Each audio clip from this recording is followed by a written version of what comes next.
فی لیلۃ القدر، بے شک دا قرآن از لوح محفوظ نہ آسمان دنیا تا من پا قدر والے شپا کے نازل کرے. وما ادراک ما لیلۃ القدر، اے خلق تاسو تصفا دا قدر والا شپا سشے. فرمائی لیلۃ القدر خیر من الف شہر، دا زر میاشتو عبادت غوره شپه. سبحان الله. زر میاشتې عبادت وکړه بلې خواته، او د دې شپې عبادت بلې خواته. فرمایي خیر من الف شهر تنزل الملائکة والروح فیها بإذن ربهم من کل امر. په دې شپه باندې فرشتې راکوزېږي، جبریل راکوزېږي د الله په حکم سره، هي حتی مطلع الفجر، تر دې پورې چې سهار شي. حضرت عبداللہ ابن عباس رضی اللہ تعالیٰ عنہ فرمائی په رمضان کې یوه شپه ده چې هغې ته لیلة القدر وایي. دا شپه داسې ده چې په دې شپه باندې آسمان دنیا نه جبریل را روان شي. په لاس کې په یو حدیث کې 3 جنډو ذکر دی، په یو حدیث کې د 1 جنډې ذکر دی. شنه جنډه یې په لاس کې وي او هغه جنډه په بیت خانقابې باندې ولګوي. یو قول دا دی چې یوه جنډه 3 جنډې وي، یوه په خانقابه ولګوي، یوه په بیت المقدس ولګوي او بله په کوه طور غره باندې ولګوي. او د جبریل 100 وزرې دي، 100 وزرې. الله محبوب فرمایي 2 وزرې داسې چې صرف په دې شپه باندې دی کلاو کوي. خو هغه داسې وزرې دي چې یو وزر په مشرق پروت دی او بل وزر په مغرب پروت دی.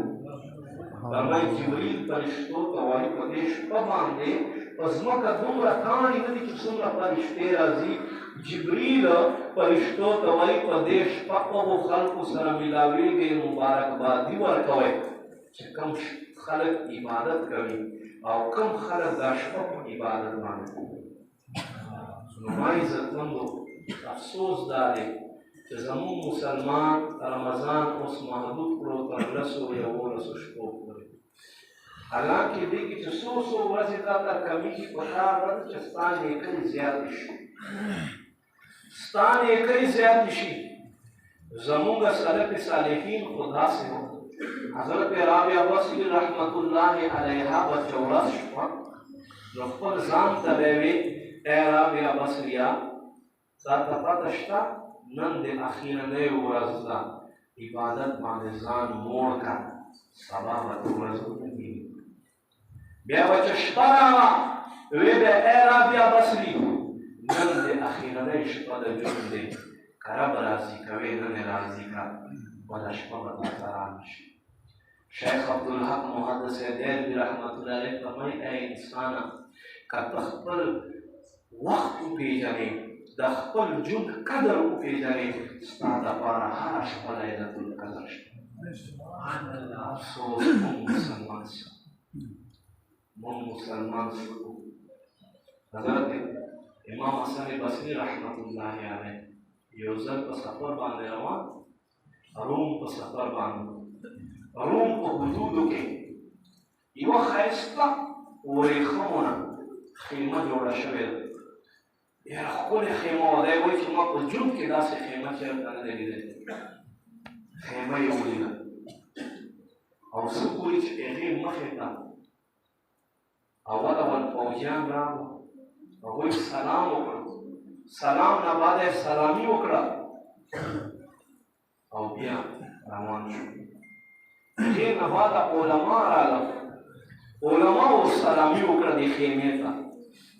او څه یې وویل او هغه بیا روان شو. دې نه بعد د روم غټ غټ اطبا ډاکټران راغلل، هغوی دې خیمې ته سلامي وکړه او سلامي نه بعد یې څه وویل بیا روان شو. حضرت امام حسن بصري رحمت الله علیه فرمایي زه ورنږدې شوم، ما ورته وویل چې دا څه شی دی، دا څه معامله ده؟ توجه وایي دا دې خیمه کې د بادشاه ځوان زوی ښخ دی، زمون بادشاه ځوان زوی مړ شو نو اول فوجیان راغلل هغوی سلام پرې باندې واچولو او سلام نه بعده ورته وایي ای د بادشاه زویه که چېرته مرګ نه پاته کېدل وی نو موږ فوجیانو به ستا دپاره ځان قربان کړی او خو ته به مو پرېښودی اوس ته دلته اوسه یو کال بعد به بیا مونږ سلامي ته راځو هغه چې لاړو هغې نه بعده عالمان عالمانو سلام ورته وکړو عالمان ورته وایي وای ای د بادشاه زویه که چېرته په علم باندې دنیا کې پاته کېدل وی مونږ کې یو له بله غټ عالم دی مونږ به د خپل علم په ذریعې سره ای بادشاه زویه ته پاته کړی وي زمونږ سلام قبول که یو کال بعد نو بیا مونږ دا خواته راغلو بیا ورپسې طبیبان ډاکټران راغل او ډاکټران ورته وایي ای نوجوانه ای د بادشاه زویه که چېرته مرګ نه پاته کېدل د ډاکټري په ذریعې سره وی مونږ یو له بله پاسه غټ ډاکټر یو پروفیسر یم خو مرګ دوايي مونږ لا ایجاد کړې ده او نه څوک ایجاد کولی شي زمونږ سلام قبول کړه یو کال بعد به مونږ بیا تا خواته راځو امام حسن بصري رحمت الله علیه چې دا معامله وکتله دومره زیات خفه شو ویې راوی فرمای امام حسن بصری سے وکل عمر کے اغین آباد چاپ و خاندہ باندھے ہوئے اغین آباد امام حسن بصری سے چاپ و خاندہ باندھے ہوئے مائی زبان احوانی دنیا لکھا لدے لذتنا لدے خوندنا دا عارضی بھی حضرت علی رضی اللہ تعالیٰ فرمائی اے ایمان والو دنیا ختمېدونکې ده آخرت را روان دی دنیا په تګ ده آخرت په راتګ باندې دی ای د دنیا والو دا تګ والې پسې کوشش مه کوئ کومه چې را روانه ده هغې پاره کوشش روایتو کې راځي په ورځ د قیامت چې کله بنده الله خوا ته ودرېږي الله به ورته فرمایي فلانیه 99,999 نیکۍ دې شوې 99,999 نیکۍ دې شوې یوه نیکي دې کمه ده لک نیکۍ پوره که بیا به دې وبخم جنت ته به دې دننه دا سړی به را روان شي اوله به شروع به له خپلې مور نه کوي مور ته به وایي ای زما مورې 2 کاله دې سینې سره ګرځولی سینې پړې دې راکړی اوږدې د ژمي شپې د ما دپاره ویښې تېرې کړې دې ګرمۍ په سختو ورځو کې به د زه وده کولم او ځان به دې په ګرمۍ وهلو ای مورې 99,999 نیکۍ مې دې رب راته فرمایي یوه نیکي راوړه بیا دې بخښمه ای مورې دا خو لا حساب وخت نه دی راغلی یوه نیکي خوړه مور به ورته فرمایي بچیه نیکي خو نشته کبیا میں صحت نسا کے دو آنا بہت درنا ہے قرآن وی یوم یفر المرء من اخیه و امه و ابیه و صاحبته و بنیه دا هغه ورځ دی چې انسان به له خپل روح نه له خپل زوی نه له خپلې مور نه له خپل ملګري نه له خپلې ښځې نه انسان به منډې وهي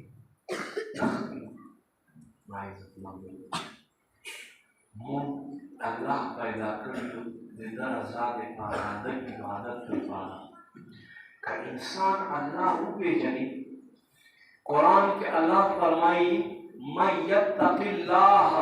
څوک چې الله نه ویریږي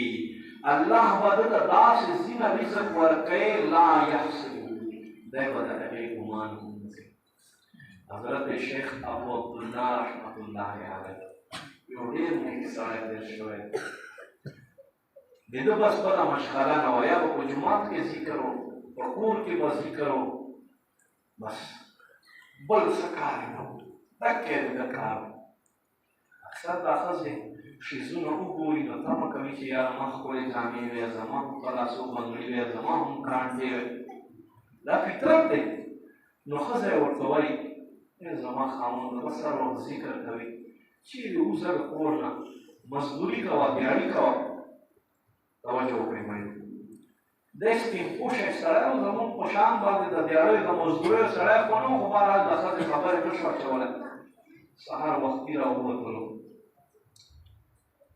وګرځېدو بازار کې پسه داسې خاص څه ورته ښکاره نه شو لاړو ځنګل ته کېناستو سترګې یې پټې کړې وایي الله الله الله الله خپل زړه ته دې د الله په نوم باندې ټکور ورکړي نه ګیانټا نه دیوار نه درې ماښام ګورئ دا ذکر یې کول را روان شو تا ته وایي څنګه چل دی مزدوري میلاو شو وایي ډېره ښه مزدوري میلاو شو وایي بیا اجرت مزدوري دیاړي دې واخیسته وایي نه مې وانخیسته وایي ښه ته لالچ هم کوې سبا یا بل سبا بیا ترې واخلې سبا بیا لاړ شي سهار بیا لاړو بیا په خپل ځي باندې کېناستو بل کار لار خو یې نشته بس الله یادوي وایي یا ربه زما خو تا او تا نوم سره محبت ټوله ورځ په الله الله الله په دې سره تېره شوه بیا مازدیګر کور ته راغی ښځه وایي سبا دې درېیمه ورځ دی سبا چې راځې بیا خامخا مزدوري راوړه بیا به کور ته سودا پکې راوړې وایي صحیح ده په سهار باندې بیا لاړو ټوله ورځ یې ذکر وکړلو ما عزتمندو اوس چې مازدیګر شو سوچ کوي چې ما خو دیاړي نه ده کړې ما خو د خپل رب لږ توجه وکړي خپل رب مې یاد کړی دی زه به څنګه کور ته ځم خو بهرحال چې ماښام شي تیاره شي ښځې سره به مې فکر پیدا شي چې دا خاوند مې څه شو نو دی به غوسه نه کوي الله به خیر کړي زه به لږ تیاره څه شي بار به شي د رب نظارې وګوره د رب قدرتونه وګوره د رب وفا هم وګوره حدیث شریف دی حدیث قدسی دی نبی علیه السلام فرمایي الله فرمایي ای زما بنده چې ته ما ته شبرا یو لشت رانږدې شي زما رحمت تا ته قدم در واخلي چې ته ما ته هلته قدم را واخلې زما رحمت تا ته در منډه کړي او چې ته بیا ما طرف ته را منډه کړې زما رحمت بیا تا په غېږه کې والي وچل ماشاءالله جزاک الله رحمكم الله رحمت وګوره ما عزتمندو قدرمندو رب رحمت وګوره دروازه یې کولاو کړه ښځې ورته دی وایي چې اوس به څه وایي خو چې رادننه شو قسمه قسم خوراکونه کور کې پاک شوي دي او خوشبو ترې روانه ده بدنه ترې خوره ده وایي زما ښځې دا څه دي دا څه دي وایي زما خاونده دا څه دي دا چې کومو خلکو خواته ته ورځې او مزدوري ورته کوې دا ټول راشن هغوی راله راوړی دی او کور کې ایښودی سبحان الله ښځې ورته ویل زما خاونده ته راشه دننه کښېنه چې کښېناستو ښځه یې ښکته ورته کښېناسته دنیا راشن یې کور کې پروت ښځه ورته ویل زما خاونده یو سپین ږیری بزرګ سپینو جامو ول سړی را دننه شو جامې یې هم کړکېدېده مخ نه یې رڼا خوره وه او دا ټول شیزونه یې راوړو ای زما خاونده چې کله په وتو شو مخ یې راوګرځولو او ما ته یې ویل ای بیبي خاوند ته وایه ته مونږ سره په مزدوري کې وفا کوه مونږ به تا لره اجرت روزانه کور ته راځي سبحان الله الله به انسان ته داسې ځینه رزق ورکړي چې ته به ګمان کوې خو حق دا دی چې مونږ په عبادت کې مخلص یو حق دا دی چې مونږ صحیح د زړه نه اواز نه دی کړی هغه ته مونږ بلنه نه ده کړې الله محبوب صلی الله علیه وسلم یوه ورځ راووتلو څه ګوري دا مولا چرګک چې ورته وایي اردو کې هدهد ورته وایي عربي کې هدهد وایي سلیمان علیه السلام واقع کې چې ذکر دی دا لګیا دی خپله مخلوقه په لرګي باندې وهي او څه وایي زما او ستا نبي ته خو د الله هر یو شي ژبې پهچان ورکړی صحاباس کې حضور دا هدهد څه وایي دا مولا چرګک څه وایي زما محبوب ورته فرمایي دا هدهد وایي یا ربه په سترګو ړوند یم او خپې مې کار نه کوي زه خو خپل ښکار نه وینمه ته به ما له رزق څنګه راکوې زه به څه خورمه نو بس په دې کې صحابه څه ګوري چې یو بل مرغه کېناستو او هغه په پنجه کې خوراک و خوراک هغه د پنجې نه راګوزار شو په ده خوله باندې ولګېد ده خوله ورته وازه کړه او تېر بیا یې څه ویل شروع کړو صحابه سے قربان یا رسول الله اوس بیا څه وایي حضور فرمایي وی اوس وایي چې یا ربه که کمی دی په ما کې کمی دی تا ما نه نعمتونه اخیستلي دي سترګې دې رانه واخیستې خپې دې رانه واخیستې خو ته د حق او سچ ربې ما په دې خپو سره او په سترګو سره رزق پسې مشقت کولو په سترګو دې ړوند کړمه په خپو دې ضعیف کړمه خو یا رب ته برحق ربې چې ما خولې ته دې زما رزق زما حصه سبحان الله هغه داسې ای کاش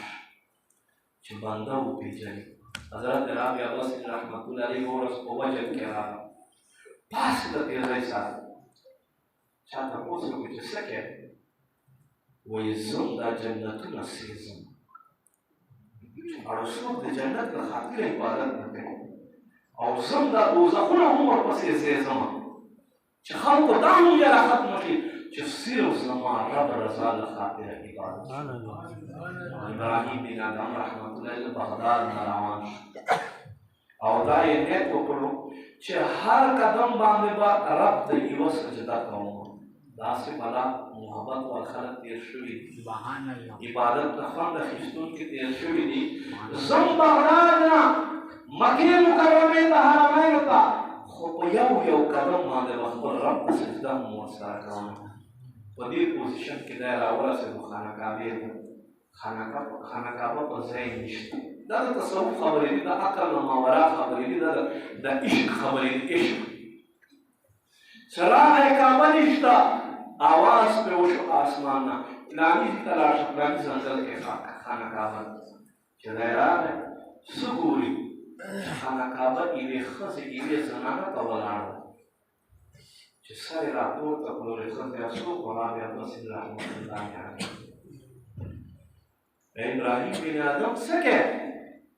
وایي راغلم عمرې په نیت باندې خانقابه په ځای نه وه خانقابې پسې راغلی وایي ای ابراهیم بن ادم خانقابې پسې مه ګرځه خانقابې وال پسې ګرځه خانقابه به تا پسې ګرځي قوت عشق سے ہر پست کو بالا کر دے دہر میں عشق محمد سے اجالا کر دے محمد سے وہ قانون جو ہم دے رہے ہیں یہ جہاں کیا چیز ہے لوح قلم دے رہے ہیں عبادت عشق مصطفیٰ کی عبادت جن ہر انسان چنتے ہے کامیاب سڑے سوکھ کامیاب سڑے آدم چلا خبر رب اطاعت کی حدیث قدسی دے جلالین په حاشیے باندې دا حدیث موجود دی اللہ تعالیٰ فرمائی یا عبدی ترید وانا ارید اے سما بندہ اے میرے بندے ایک تیری چاہت ہے اور ایک میری چاہت ہے اور ہونا وہی ہے جو میری چاہت ہے اگر تو وہ کرے جو میری چاہت ہے تو میں تجھے وہ بھی دوں گا جو تیری چاہت ہے اگر وہ کرے جو تیری چاہت ہے اور میری چاہت کو پس پشت پھینک دے اے انسان میں تجھے اس کام میں تکا دوں گا جو تیری چاہت ہے سبحان اللہ نمونگا ولی استریب نمونگا ولی خطیب دولت دے کوشتا تحصیل ونمونگا رب فخر اللہ فرمائی زما بندی و دستا خواهی و زما خواهی عبارت زما خواهی کتا غوری زما خواهی نو آغا سر در کم چستا خواهی او کتا غوری چستا خواهی او زما خواهی پریل دی نو زبتا پدی خپل کار کستر او سبمانا کم چستا کمون ایک یو دا حدیث مضبوط مونیسو قسم په خدای هر یو کار کې چې موږ سوچو چې دا زما خوښه دی که زما رب خوښه ده ټول مسایل به مو حل شي ټول پریشانۍ به مو ختم شي خپل ځان سره زیاتوب کول پکار الله سره رب کریم سره یو سپک داسې معاملات عباداتو کې ساتل پکار حضرت سیدنا امام عبدالوهاب شعرانی رحمت الله علیه فرمایي زموږ په قافلې باندې غله راغله هر څه یې لوټ کړل چې لوټ یې کړل ورته کېناست مخامخ په خوراک شو د دې چې کوم مشر و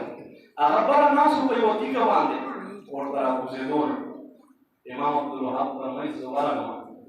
ما ورته ویل چې صاحبه ته ولې نه خورې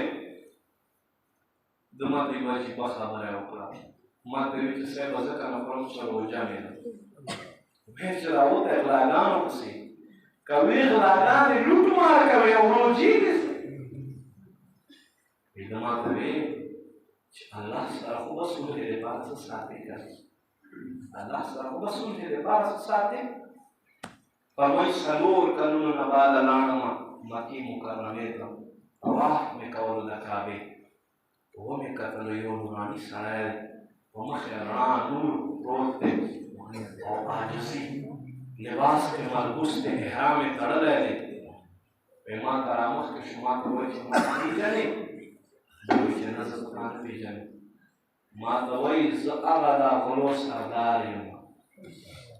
اغلو سردار یم تا ته مې ویل روژه مې ده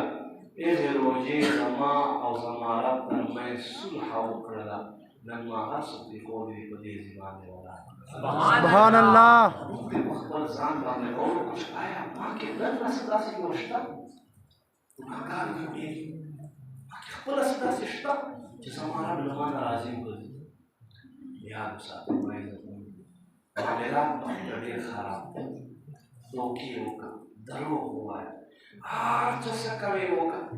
قرآن کې الله فرمایي یا معشر الجن والانس ان استطعتم ان تنفذوا من اقطار السماوات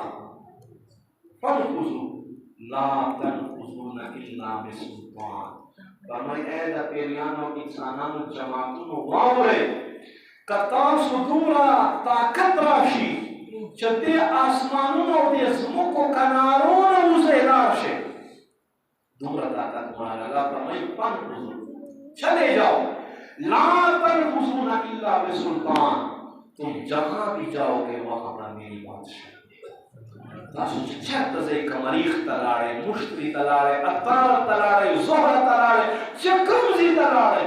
الله فرمایي حکومت زما دی بېشک یو بزرگ رحمت الله علیه خاطر یو سړی راغی وی چې ډېر ګناهګار یم لږ نصیحت راته وکړه چې دې ګناه نه ځان وساتم په توجه سره وایه ما عزت دی ورته فرمایي نوجوانه ګناه کوه خو کله دې چې مرګ وخت راشي بیا د ځان نه فرښتې اخوا کړه او ورته وایه چې زه اول توبه کوم بیا هغه وایي دا ته ما ته څنګه نصیحت کوې زما که خوښه وي او که زما نه وي خوښه فرښتې به زما روح قبض کړي بل نصیحت راکړه وایي بل نصیحت مې دا دی چې ګناه درنه کېږي کوئ خو چې کله قبر ته لاړ شي بیا منکر نکیر له خپل قبر نه وشاړه هغه وایي بزرګ دا ته ما ته څنګه نصیحت کوې زما څه اوقات دي چې زه مطلب دا دی منکر نکیر له قبر نه شاړه وایي داسې وکړه چې ګناه کوه خو بیا الله رزق پرېږده چې بیا الله تا سره څه کار دی نو وایي زه به الله رزق څنګه پرېږدمه بیا به زه ژوندی څنګه اوسم وایي ای صاحبه ګناه دپاره مرګ او فرشتې نشي شړلی ځان نه په قبر کې فرشتې نشي شړلی ځان نه رزق نشي پرېښودلی ای نوجوانه خو ګناه پرېږده که نه وایي بل نصیحت راته وایي ګناه کوه خو داسې ځي ته ورته لاړ شه چې خدای دې نه ویني دا ته څنګه نصیحت کوې خدای نه خو زه نشم پټېدی خدای نه خو زه نشم پټېدی وایي ته لګنا لوجه الله رزق نشه پرې خودلای فرشتي نشه شړلای مرګ په وخت په قبر کې الله نه پټې دی هم نشه خو نوجوان یو کار وکړ ګناه پرېږه به بل نصیحت راته وکړه دلته دا نوجوان په تحیات کېناست په سترګو کې اوښ کې وی بل نصیحت مې دا دی که ته نه منع کېږې مه منع کېږه خو کله په ورځ د قیامت چې فرشتو د اور زنجیرونه ته اچولي نو ته دوزخ ته مه ځه زه نه ځم نو دلته دې نوجوان د سترګو نه اوښکې را روانې شو وایي زما څه اوقات دي چې زه فرشتو ته وایم چې دوزخ ته ځم وایي ای نوجوانه ته ګناه له وجې رزق نشې پرېښودلی الله له بادشاهي نه بهر ته نشې تللی الله نه پټېدی نشې زرکدن په وخت فرشتې نشي ځان نه شړلی په قبر کې فرشتې ځان نه نشي شړلی په میدان محشر به د فرشتو داسې نه وایي چې زه جهنم ته نه ځم خو یو کار وکړه که نه ګناه پرېږده ما یې وکړه موږ ته پکار دی چې موږ ګناه پرېږدو شیطان په موږ باندې ډېر کوشش کوي